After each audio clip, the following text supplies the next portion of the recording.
Assalamualaikum warahmatullahi wabarakatuh. Salam sejahtera bagi kita semua. Om Swastiastu, Namo Buddhaya, salam kebajikan. Pimpinan dan anggota DPR yang saya hormati, Pak Mahfud beserta jajarannya yang saya banggakan.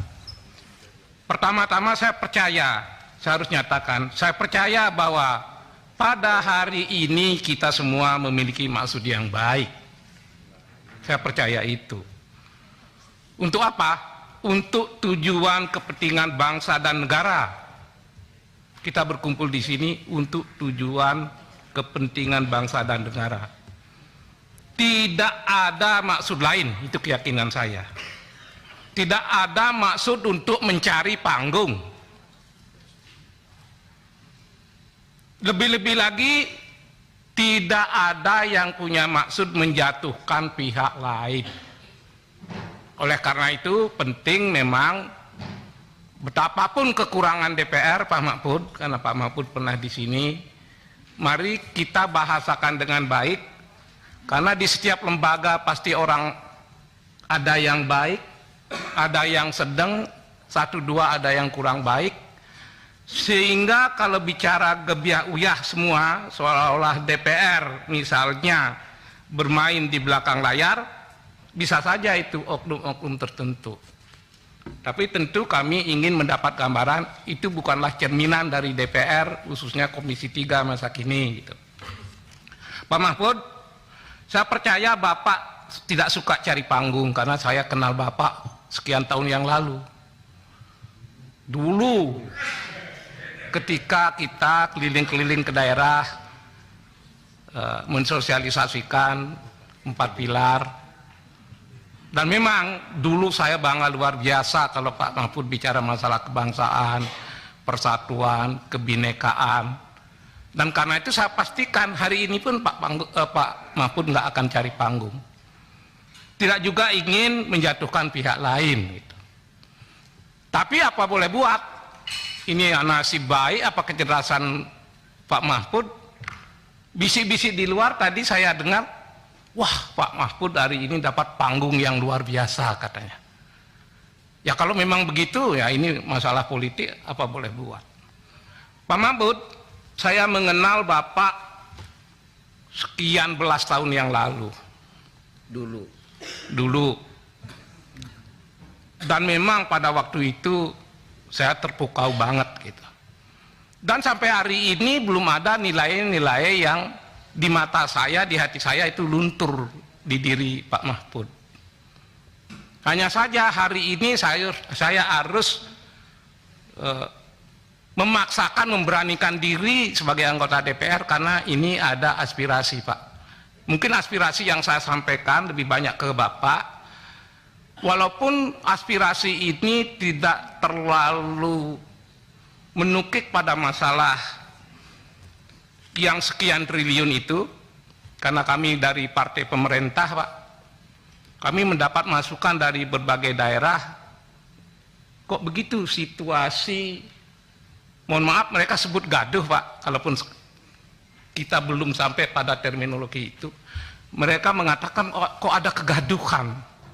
Tolong sampaikan aspirasi kita khususnya kepada Pak Mahfud, dan aspirasi ini disampaikan kepada Pak Mahfud tidak ada maksud mengurangi rasa hormat dan ketinggian penghargaan kita pada Pak Mahfud.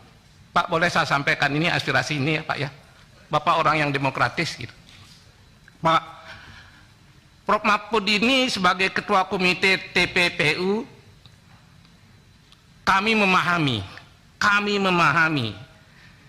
bahwa di situ Bapak harus menekankan keterbukaan, dan keterbukaan adalah gaya yang tersendiri dari Pak Prof.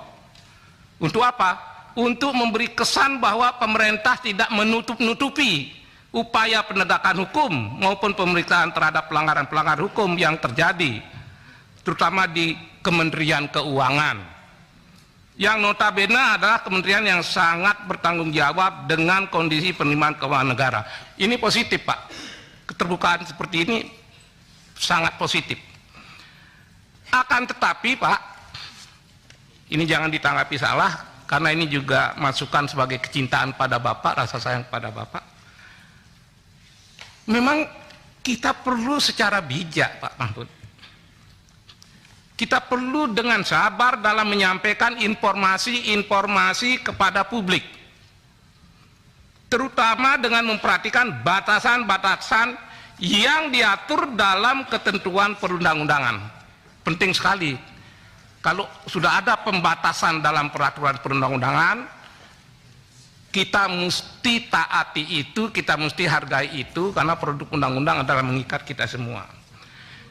Pak Mahfud, kita semua perlu berhati-hati agar tidak menimbulkan persoalan hukum baru dan justru yang melanggar hak-hak yang diatur dalam konstitusi dan prinsip equality before the law. Ini jangan sampai terlanggar, terutama yang diatur oleh konstitusi secara jelas. Pak Mahfud, dengan menghargai paparan Bapak yang baru Bapak sampaikan mengenai pandangan-pandangan yang berkaitan dengan berbagai peraturan yang akan saya sebutkan pada bagian berikut. Lalu kami punya pandangan yang kami petik dari aspirasi masyarakat, di mana pernyataan Prof. Mahfud sebenarnya saya yakini sekali lagi itu sangat baik. Dan pernyataan Pak Mahfud ini, Prof. Mahfud ini kan merespon kebutuhan masyarakat. Tentang apa?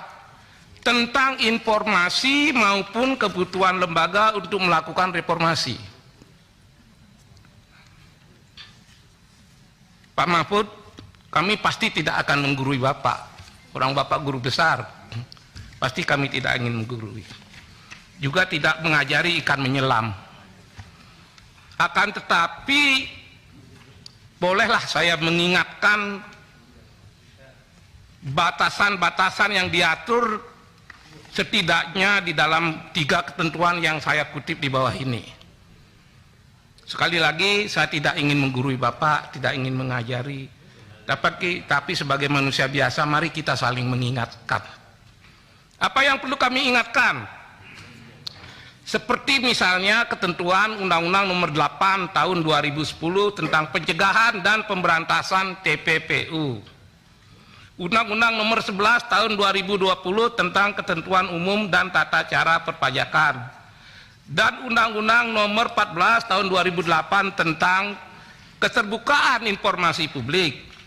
Dalam aturan tersebut terdapat batasan. Dalam aturan tersebut terdapat batasan. Selain terdapat batasan, ada pengecualian. Pengecualian apa? Terhadap beberapa informasi yang disampaikan ke publik. Terhadap beberapa informasi yang disampaikan ke publik. Saya pribadi memahami, sekali lagi ini pemahaman saya pribadi, bahwa filosofi undang-undang tersebut yang mengatur mengenai hak warga negara di muka hukum yang dilindungi oleh konstitusi mohon mendapat perhatian yang serius. Saya ulangi, mengenai hak warga negara di muka hukum yang dilindungi konstitusi, mari kita hargai bersama-sama. Hak warga negara di muka umum sepertinya kita sering lihat dalam Undang-Undang Dasar. Sering kita lihat di berbagai media, sehingga menjadi hal yang biasa. Tapi kali ini saya mengatakan hak warga negara di muka hukum yang harus dilindungi sesuatu yang serius maknanya, dalam maknanya. Tidak perlu saya jelaskan, Pak Prof pasti sudah menangkap maksudnya. Memang tidak mungkin Pak Prof memiliki maksud untuk meniadakan hak warga negara di muka hukum. Tapi bagaimana agar pernyataan Pak Prof tidak bisa ditafsirkan sekecil apapun ke arah itu? Itu maksudnya. Itu maksudnya aspirasi-aspirasi dari partai yang kebetulan kami pendukung pemerintah. Oleh karena itu, saya berharap agar pernyataan oleh seluruh pejabat publik, pernyataan masyarakat, pernyataan kami, terutama pejabat publik di kedepannya dapat saling menghormati. Kami menghormati Pak Mahfud, Polhukam, TPPUU. Pak Mahfud pastilah harus menghormati DPR, menghormati Komisi 3. Lagi pula harus menjaga keharmonisan antar lembaga.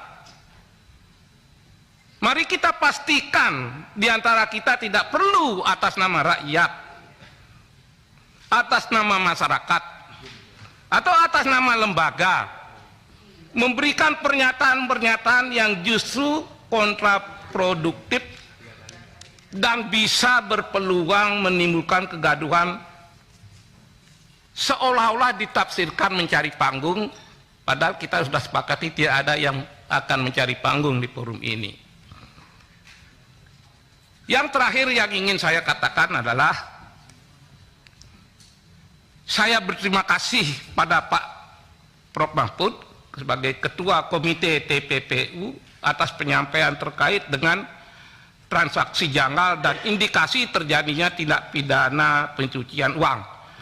Ini bisa kita lihat dalam paparan Pak Prof tentang hasil kesepakatan tindak lanjut di poin 2, Pak. Nah, saya garis bawahi saja pernyataan Bapak itu, sehingga kami tekankan sekali lagi, transaksi janggal dan indikasi terjadinya tindak pidana pencucian uang secara lebih jelas dan komprehensif sebagai bentuk konkret komitmen kita bersama pada bangsa dan negara serta masyarakat. Untuk itu dalam forum ini saya meminta kepada Komite TPPU sesuai dengan tugas dan fungsinya. Ini sesuai dengan tugas yang fungsinya. Untuk apa? Untuk dapat mengkoordinasikan kembali dengan aparat penegak hukum. Dalam hal ini Polri, Kejaksaan, KPK maupun penyidik di Kementerian Keuangan. Sekali lagi, penyidik di Kementerian Keuangan. Agar apa? Agar transaksi janggal dan indikasi terjadinya tindak pidana pencucian uang dapat segera ditindaklanjuti sesuai dengan ketentuan peraturan perundang-undangan, sehingga dapat membantu dalam upaya reformasi hukum dan mendukung optimalisasi pendapatan atau penerimaan negara. Saya rasa itu saja yang bisa saya sampaikan. Sekali lagi, kalau saya simpulkan, itulah bukti rasa sayang saya pada Pak Mahfud dan kawan-kawan. Itulah rasa sayang dan kesetiaan kita pada integritas pribadi Pak Mahfud yang saya kenal selama ini. Bukan saja dulu, tapi selama ini. Terima kasih. Sampai sekarang.